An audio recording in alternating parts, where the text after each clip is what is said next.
நம்ம வீட்டு குளியல் அறையில் சில பொருட்களை தெரியாமல் கூட நம்ம வைக்கக்கூடாது. அது என்ன பொருட்கள் என்று நம்ம பார்க்கலாம் வாங்க.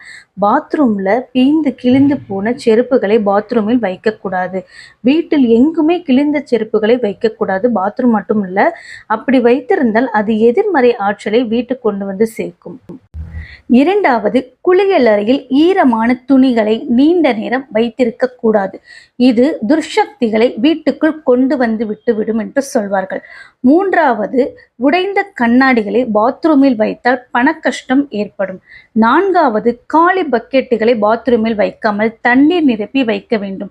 ஐந்தாவது, பாத்ரூமில் குழாயில் தண்ணீர் சிந்தாமல் பார்த்து கொள்ள வேண்டும். பாத்ரூம் குழாய் மட்டுமல்ல, வேறு எந்த குழாயிலும் தண்ணீர் சிந்தாமல் பார்த்து கொள்ள வேண்டும். இது துரதிருஷ்டத்தின் அறிகுறி என்பார்கள். தண்ணீர்ல சிக்கனம் இருந்தாலே அதிர்ஷ்டம் நம்ம வீட்டுக்குள்ள தாராளமாக கிடைக்கும்னு சொல்லுவாங்க. நன்றி, வணக்கம்.